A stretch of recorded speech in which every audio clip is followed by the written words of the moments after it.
Hello दोस्तों, good morning, नमस्कार। मैं दीपक यादव आप सभी को आदर्श क्लासेस के इस यूट्यूब चैनल पे हार्दिक स्वागत करता हूं। दोस्तों, आज फिर हम आप सभी के लिए करेंट अफेयर्स के कुछ महत्वपूर्ण क्वेश्चन लेकर आए हैं दोस्तों, जो किसी भी प्रतियोगी परीक्षाओं को नस्ते नाबूद करने के लिए अति महत्वपूर्ण है।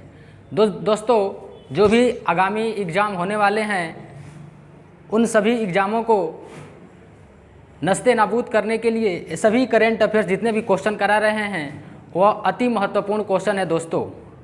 चाहे वह दरोगा मेंस का एग्ज़ाम हो या एनटीपीसी सीबीटी 2 हो या रेलवे डी ग्रुप हो या अदर कम्पिटेटिव एग्ज़ाम, सभी कम्पिटेटिव एग्ज़ाम के लिए दोस्तों यह करेंट अफेयर्स का सभी क्वेश्चन अति महत्वपूर्ण है। तो दोस्तों, हम स्टार्ट करेंगे आज करेंट अफेयर्स के कुछ महत्वपूर्ण क्वेश्चन को। सभी क्वेश्चन अति महत्वपूर्ण होगा। डेली करेंट अफेयर्स कराए जाते हैं दोस्तों। तो चलिए स्टार्ट करते हैं आज के क्लास का आगाज़ करते हैं दोस्तों। आज के फर्स्ट क्वेश्चन का ये रहा है आप लोग के सामने फर्स्ट क्वेश्चन कि हाल ही में दुनिया में सबसे तेज एवरेस्ट पर चढ़ाई करने वाली पहली महिला कौन बनी है। हाल ही में दुनिया में सबसे तेज एवरेस्ट पर चढ़ाई करने वाली पहली महिला कौन बनी है। बहुत इंपॉर्टेंट क्वेश्चन है दोस्तों कि सबसे तेज एवरेस्ट पर चढ़ाई करने वाली, सबसे तेज एवरेस्ट पर चढ़ाई करने वाली महिला बनी है दोस्तों तसांग इन हंग। बात करते हैं दोस्तों कहाँ की है, तो तसांग इन हंग हांगकांग की है। हांगकांग की है ये तसांग इन हंग। और बात करते हैं दोस्तों तसांग इन हंग की, तो हांगकांग की महिला है। और बात करते हैं कितने मिनट में, कितने टाइम में चढ़ी है, तो दोस्तों यह 25 घंटा 50 मिनट में, 25 घंटा 50 मिनट में एवरेस्ट पर सबसे तेज चढ़ाई करने वाली पहली महिला बन गई है। कितने समय में दोस्तों, तो 25 घंटा 50 मिनट में। बात करते हैं दोस्तों बिल बुर्के की, तो दोस्तों सबसे उम्रदराज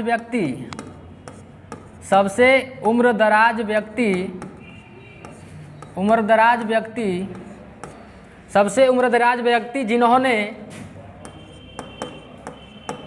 माउंट एवरेस्ट पर चढ़ाई किया, माउंट एवरेस्ट पर चढ़ा सबसे उम्रदराज व्यक्ति दोस्तों, ये इनका एज कितना है, तो 97 ईयर्स।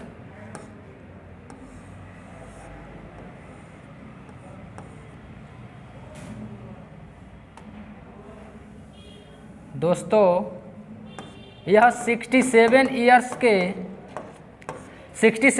के हैं और माउंट एवरेस्ट पर क्या किए हैं दोस्तों, चढ़ाई की है। सबसे उम्रदराज व्यक्ति और कहाँ के रहने वाले हैं दोस्तों, तो ये रहने वाले हैं यूएसए के रहने वाले हैं।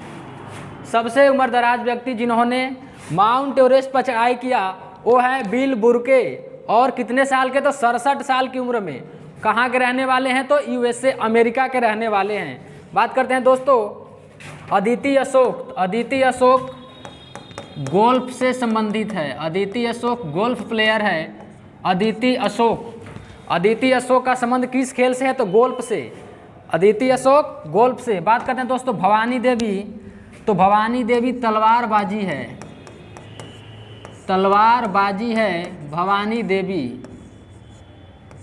भवानी देवी क्या है दोस्तों, तो भवानी देवी तलवारबाजी है। Aditi Ashok golf. Bill Burke सबसे उम्रदराज व्यक्ति 67 ईयर्स, 67 साल की उम्र में, जो यूएसए के रहने वाले हैं, एवरेस्ट पर क्या किए दोस्तों, चढ़ाई किए हैं। सबसे कम उम्र में तसांग इन हंग। तो दोस्तों इस क्वेश्चन का आंसर होगा तसांग इन हंग 25 घंटा 50 मिनट में एवरेस्ट पर सबसे तेज चढ़ाई की है, हांगकांग की रहने वाली है। दोस्तों बढ़ते हैं हम नेक्स्ट क्वेश्चन पे। ये रहा नेक्स्ट क्वेश्चन दोस्तों, बहुत ही इम्पोर्टेंट क्वेश्चन है कि प्रतिवर्ष राष्ट्रीय मतदाता दिवस कब मनाया जाता है? राष्ट्रीय मतदाता दिवस कब मनाया जाता है? तो दोस्तों देखते हैं, national voters day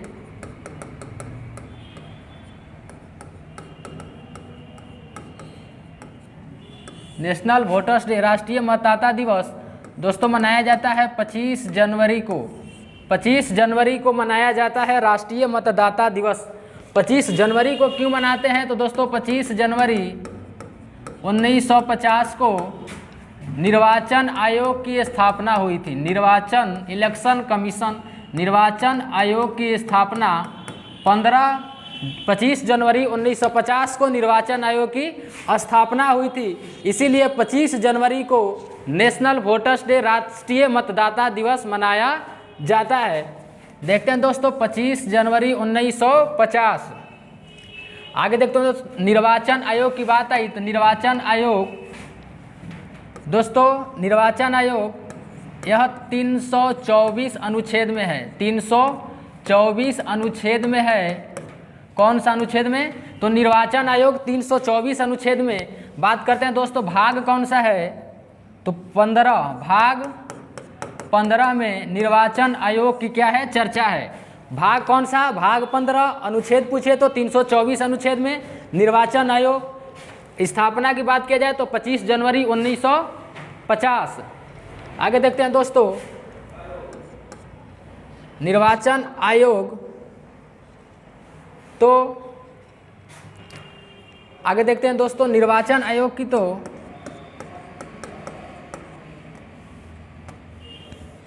Sukumar Sen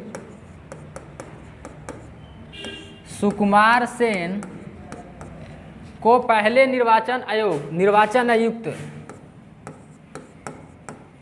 Sukumar Sen first बनाए गए थे। सुकुमार सेन को निर्वाचन आयुक्त, सुकुमार सेन। पहली महिला की बात की जाए दोस्तों, पहली महिला निर्वाचन आयुक्त तो वो थी रमा देवी, वो थी रमा देवी। और पहले पुरुष में दोस्तों बात करें, पहला निर्वाचन आयुक्त कौन थे? पहले निर्वाचन आयुक्त थे सुकुमार सेन। पहली महिला निर्वाचन आयुक्त रमा देवी, पहली महिला निर्वाचन आयुक्त रमा देवी, पहले निर्वाचन आयुक्त सुकुमार सेन। हाल में दोस्तों कौन है? वर्तमान में हैं सुशील चंद्रा। सुशील चंद्रा वर्तमान में निर्वाचन आयुक्त हैं। वर्तमान में कौन है दोस्तों? तो सुशील चंद्रा वर्तमान में हैं, सुशील चंद्रा। पहले सुकुमार सेन, पहली महिला रमा देवी। वर्तमान में कौन है निर्वाचन आयुक्त? तो सुशील चंद्रा है। आगे देखते हैं दोस्तों, कब से मनाया जाता है? तो 2011 से दोस्तों, यह 25 जनवरी 2011 को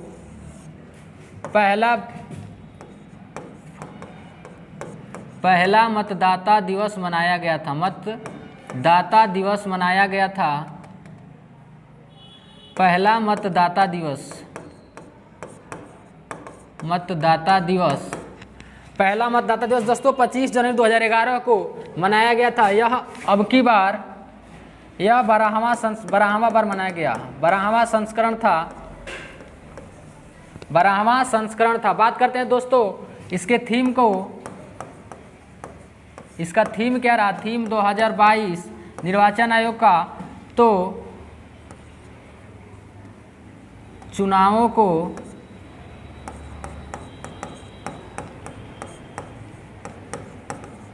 सुगम और सहभागी बनाना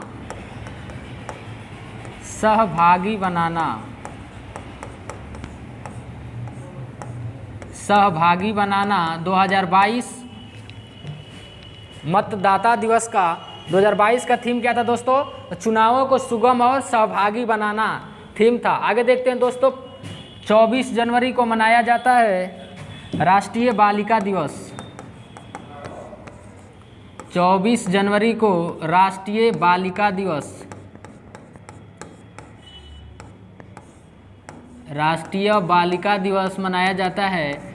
24 जनवरी को, 24 जनवरी को दोस्तों राष्ट्रीय बालिका दिवस है। 25 जनवरी को यानी 26 जनवरी से एक दिन पहले मनाया जाता है राष्ट्रीय मतदाता दिवस। 24 जनवरी को राष्ट्रीय बालिका दिवस। 26 जनवरी को गणतंत्र दिवस। 10 जनवरी को दोस्तों देख लेते हैं इसको भी, तो विश्व हिंदी दिवस। विश्व हिंदी दिवस मनाया जाता है 10 जनवरी को, विश्व हिंदी दिवस। तो दोस्तों विश्व हिंदी दिवस मनाया जाता है 10 जनवरी को। बात करते हैं पहला हिंदी दिवस। पहला हिंदी दिवस मनाया गया था, पहला विश्व हिंदी दिवस, पहला विश्व हिंदी दिवस मनाया गया था 10 जनवरी 1975 को नागपुर में। 10 जनवरी 1975 को पहला विश्व हिंदी दिवस, पहला विश्व हिंदी दिवस 10 जनवरी 1975 को नागपुर में मनाया गया था। दूसरा की बात की जाए तो दूसरा मनाया गया था दोस्तों, दूसरा विश्व हिंदी दिवस मनाया गया था मॉरिशस में। कहाँ दोस्तों? तो मॉरिशस, मॉरिशस में मनाया गया था दूसरा विश्व हिंदी दिवस। पहला नागपुर महाराष्ट्र, दूसरा मॉरिशस में, मॉरिशस की राजधानी पोर्ट लुइस। अगर दोस्तों क्वेश्चन पूछे पहला विश्व हिंदी सचिवालय कहाँ है, पहला विश्व हिंदी सचिवालय की बात करें, पहला विश्व हिंदी सचिवालय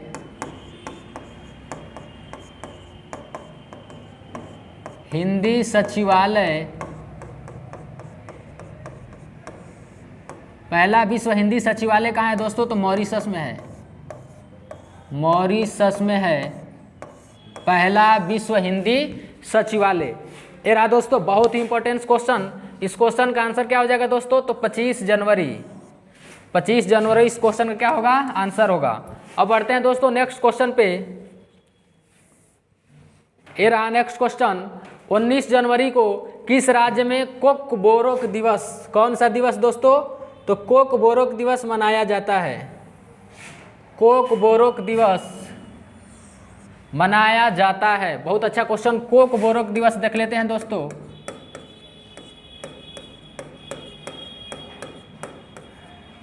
कोकबोरोक बांट देते हैं दो भाग में। कोक का मतलब होता है दोस्तों भाषा, कोक मतलब भाषा, और बोरोक का मतलब होता है लोग या मानव, लोग या मानव। कोक का मतलब दोस्तों भाषा, कोक का मतलब भाषा, बोरो का मतलब लोग या मानव, यानी लोगों की भाषा। इसका मतलब है दोस्तों लोगों की भाषा, लोगों की भाषा को ही कोकबोरो कहा जाता है। बात करते हैं कोकबोरो क्या है दोस्तों? तो यह त्रिपुरा की मूल भाषा है, यह त्रिपुरा की मूल भाषा है, यह त्रिपुरा की मूल भाषा है दोस्तों, जो 19 जनवरी को मनाया जाता है। त्रिपुरा की मूल भाषा क्या है? तो कोकबोरोक। इसीलिए 19 जनवरी को त्रिपुरा में कोकबोरोक दिवस मनाया जाता है। किस दिन? तो 19 जनवरी को त्रिपुरा में मनाया जाता है दोस्तों कोकबोरोक दिवस। कोक का मतलब भाषा, बोरोक का मतलब लोग, यानी लोगों की भाषा। यह त्रिपुरा की क्या है? मूल भाषा है। यह त्रिपुरा की मूल भाषा है जो 19 जनवरी को त्रिपुरा में कोकबोरोक दिवस मनाया जाता है। दोस्तों इस क्वेश्चन का आंसर हो जाएगा त्रिपुरा, त्रिपुरा इसका राइट आंसर होगा। अब बढ़ते हैं दोस्तों नेक्स्ट क्वेश्चन पे।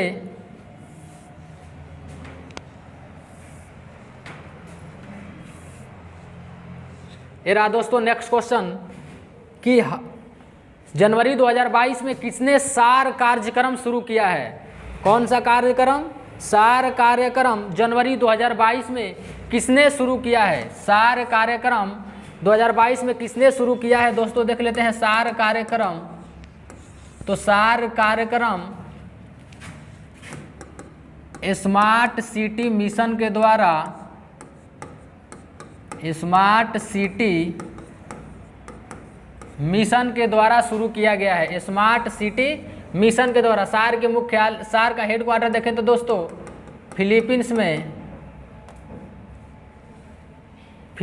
में इसका हेड क्वार्टर फिलीपींस में है। फिलीपींस में इसका हेड क्वार्टर है और फिलीपींस की राजधानी कहाँ है दोस्तों? मनीला।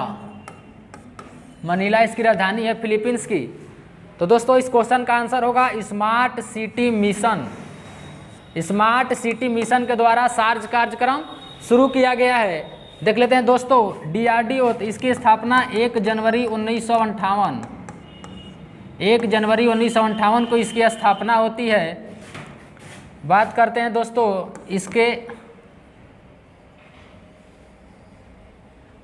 दोस्तों DRDO 1 जनवरी 1958 को इसकी स्थापना होती है। इसका हेड क्वार्टर दिल्ली में है। दिल्ली में इसका हेड क्वार्टर है। बात करते हैं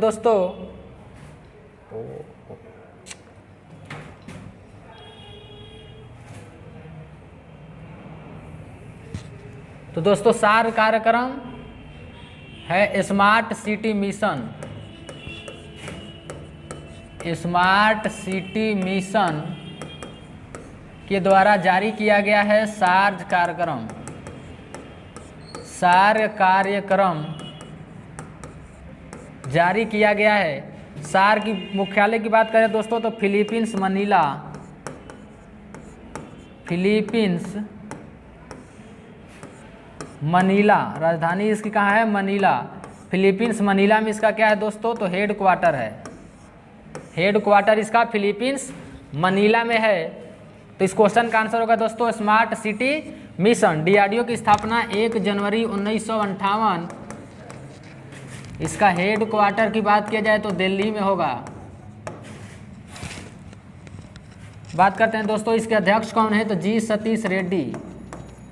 G सतीश रेड्डी इसके वर्तमान अध्यक्ष हैं। G सतीश रेड्डी वर्तमान अध्यक्ष हैं। दोस्तों नीति आयोग की स्थापना की बात कर लिया जाए तो 1 जनवरी 2015 को नीति आयोग की स्थापना होती है। नीति आयोग के अध्यक्ष कौन है दोस्तों? इसके अध्यक्ष नरेंद्र मोदी हैं। अभी अध्यक्ष नरेंद्र मोदी हैं दोस्तों। उपाध्यक्ष की बात करें, उपाध्यक्ष तो दोस्तों इसके उपाध्यक्ष हैं राजीव कुमार। राजीव कुमार इसके उपाध्यक्ष हैं। इसका CEO की बात करें दोस्तों तो CEO हैं अमिताभ कांत। अमिताभ कांत इसके CEO हैं। अब बढ़ते हैं दोस्तों नेक्स्ट क्वेश्चन पे।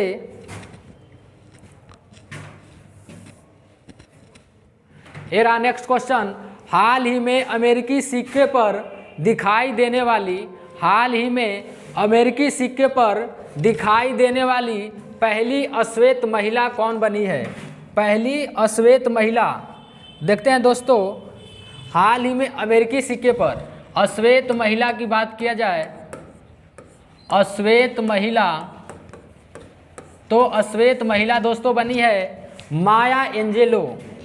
कौन बनी है दोस्तों? माया एंजेलो।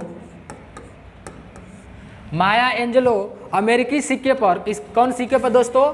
माया एंजेलो बनी है अमेरिकी सिक्के पर। अमेरिकी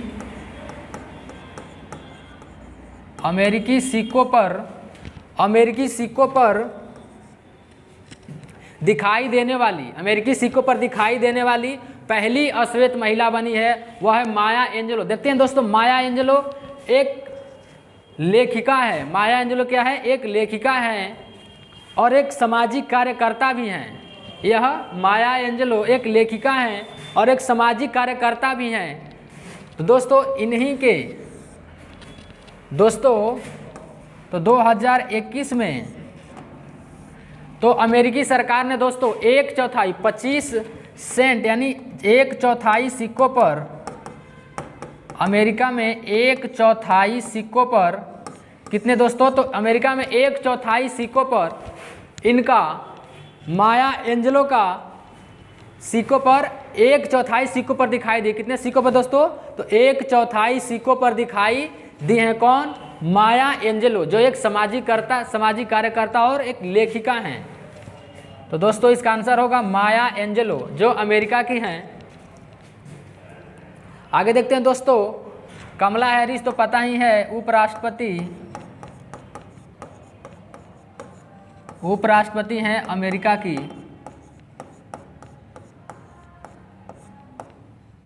कौन सी? तो 49वें नंबर की हैं। अमेरिका की उपराष्ट्रपति 49वें नंबर की, जो भारतीय मूल की हैं। कमला हैरिस भारतीय मूल की हैं। आयशा मलिक पाकिस्तान की सुप्रीम कोर्ट की जज बनी है। पाकिस्तान की सुप्रीम कोर्ट की जज बनी है, पहली महिला जज। पाकिस्तान के सुप्रीम कोर्ट की पहली महिला जज आयशा मलिक। तो दोस्तों इस क्वेश्चन का आंसर हो गया माया एंजेलो, जो अमेरिकी सिक्कों पर पहली दिखाई देने वाली पहली अश्वेत महिला बनी है। दोस्तों बढ़ते हैं अब नेक्स्ट क्वेश्चन पे। अगला क्वेश्चन है, नेक्स्ट क्वेश्चन रहा दोस्तों कि हाल ही में किस राज्य ने 100 वर्ष पुराने चिंतामणि पद्म नाटकम का 100 वर्ष पहले चिंतामणि पद्म नाटकम पर प्रतिबंध लगा दिया है? वह कौन सा राज्य है कि जिसने 100 वर्ष पुराने चिंतामणि पद्म नाटकम पर प्रतिबंध लगा दिया है? दोस्तों देखते हैं चिंतामणि पद्म नाटकम के बारे में। तो चिंतामणि पद्म नाटकम चिंतामणि पद्म नाटकम चिंतामणि पद्म नाटकम चिंतामणि पद्म नाटकम देखते हैं दोस्तों। तो चिंतामणि पद्म नाटकम कितना वर्ष पहले? 100 वर्ष पहले का ये नाटक है, चिंतामणि पद्म नाटकम। देख लेते हैं दोस्तों इसके लेखक कौन हैं। इसके लेखक हैं नारायण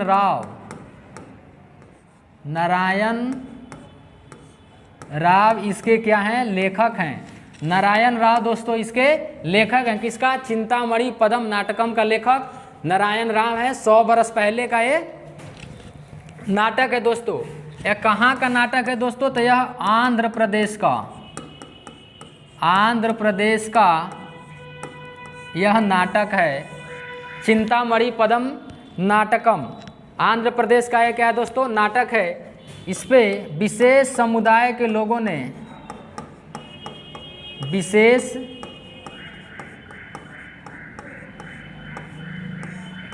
समुदाय के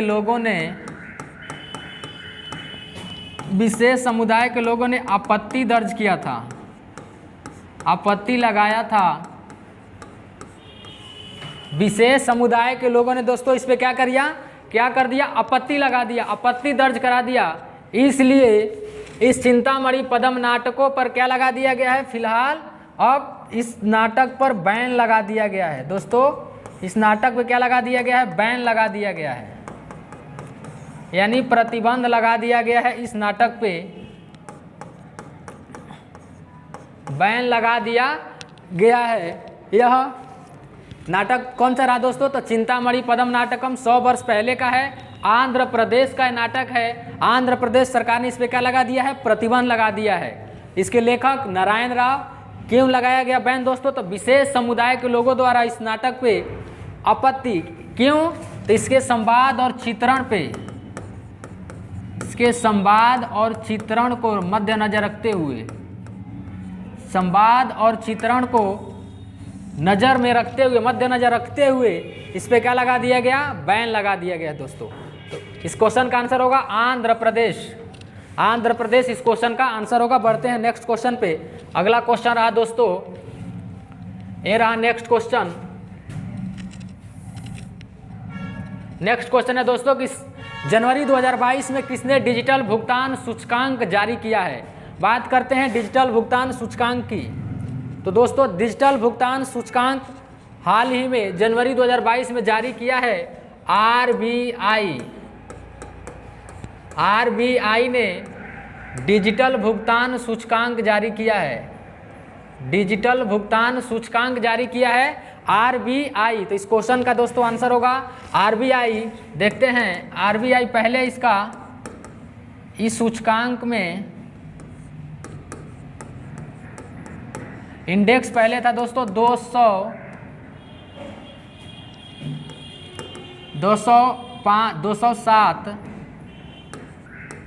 207.59।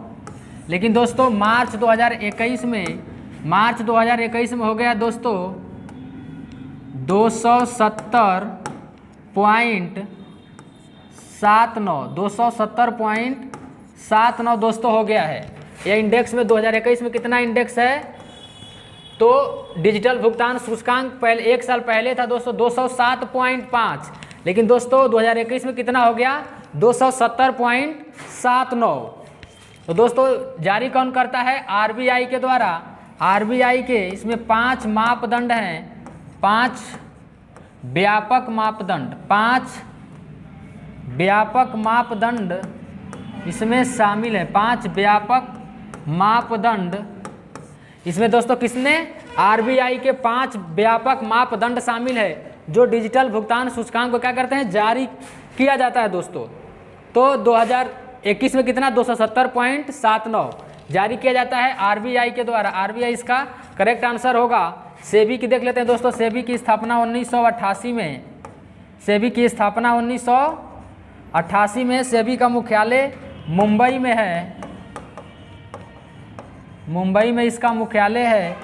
बात करते हैं इसका हेड कौन है दोस्तों? तो सेबी का है अजय त्यागी।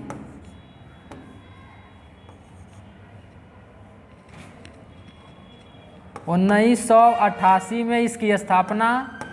अजय त्यागी इसके क्या हैं? हेड हैं। अजय त्यागी इसके क्या हैं दोस्तों? तो हेड हैं। देख लेते हैं दोस्तों आरबीआई की स्थापना 1 अप्रैल 1935 को 1 अप्रैल 1935 को होती है। देखते हैं दोस्तों आरबीआई। तो आरबीआई को देख लेते हैं दोस्तों। तो यह आरबीआई की स्थापना यंग हिल्टन सिफारिश पर आरबीआई की स्थापना होती है। यंग हिल्टन सिफारिश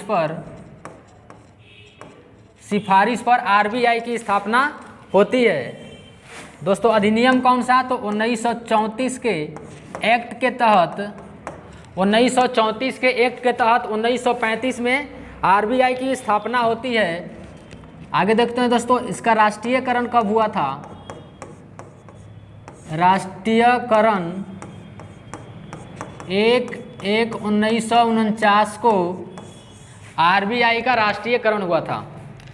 सिफारिश पूछे दोस्तों तो यंग हिल्टन सिफारिश पर आरबीआई की स्थापना 1934 के एक्ट के तहत। आरबीआई की स्थापना 1934 के अधिनियम के तहत 1 अप्रैल 1935 को आरबीआई की स्थापना होती है। यंग हिल्टन के सिफारिश पे इसकी स्थापना होती है।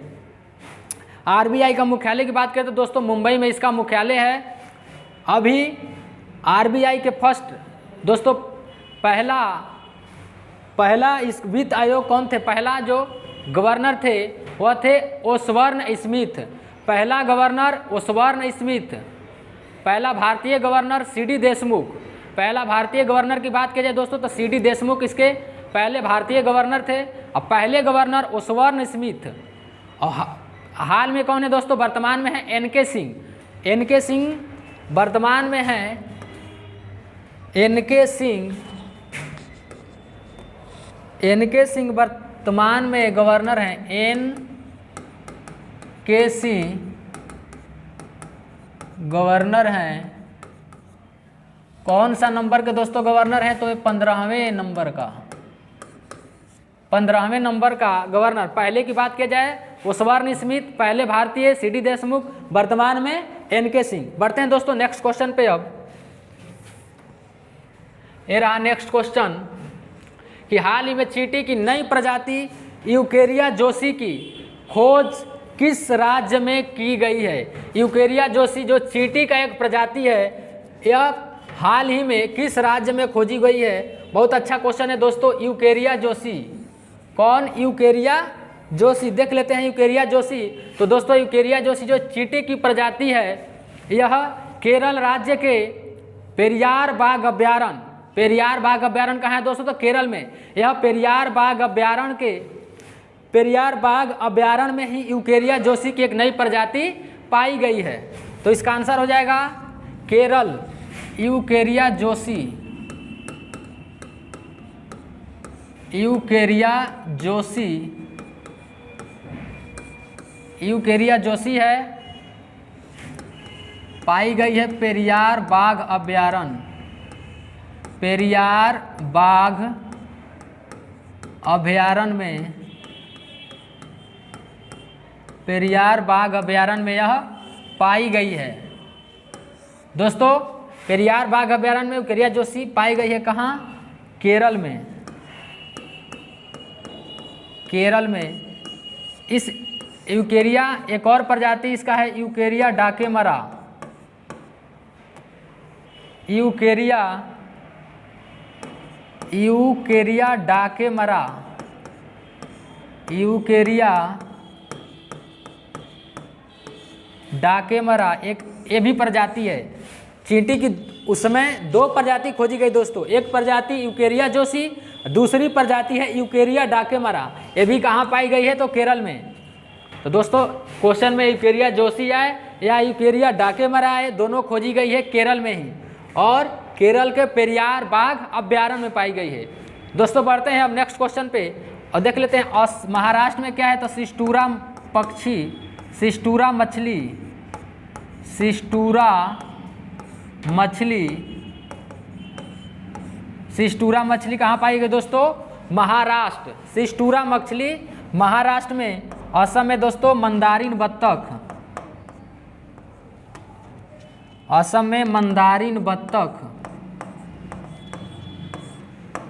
मंदारिन बत्तख जो 120 साल बाद देखी गई है। मंदारिन बत्तख कहाँ पाई गई है? असम में। बढ़ते हैं दोस्तों अब नेक्स्ट क्वेश्चन पे। ये रहा नेक्स्ट क्वेश्चन। अब तक कितनी बार गणतंत्र दिवस पर कोई मुख्य अतिथि नहीं रहे हैं? बहुत इंपॉर्टेंट क्वेश्चन है दोस्तों, यह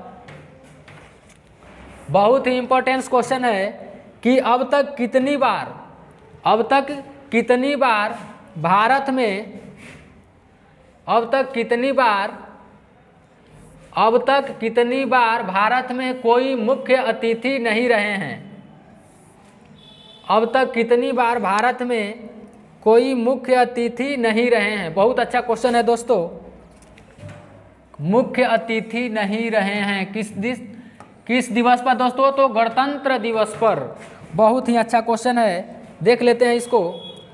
तो दोस्तों गणतंत्र दिवस पर अब तक 5 बार, कितने बार दोस्तों? तो 5 बार। कब कब देख लेते हैं दोस्तों? तो पहला 1952, 1953, आगे देखते हैं 1966, आगे 2021, इसके बाद 2022। यही 5 वो वर्ष है, यही 5 वो साल है जो ये 5 साल में भारत में गणतंत्र दिवस के अवसर पे कोई मुख्य अतिथि नहीं रहे हैं। कौन सा दोस्तों? तो 1952, 1953, 1966, 2021 और 2022। बात करते हैं 2020। तो दोस्तों 2020 में थे, 2020 में ब्राज़ील के राष्ट्रपति, ब्राज़ील के राष्ट्रपति बोलसोनारो को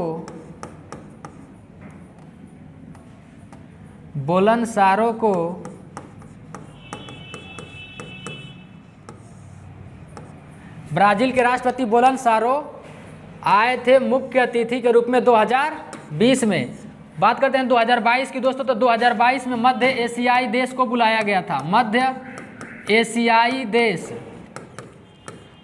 एशियाई देश को 2022 में बुलाया गया था, लेकिन ओमिक्रॉन के चलते इन्हें नहीं बुलाया गया, नहीं उपस्थित हुए। अब बढ़ते हैं दोस्तों नेक्स्ट क्वेश्चन पे। और आज का लास्ट क्वेश्चन,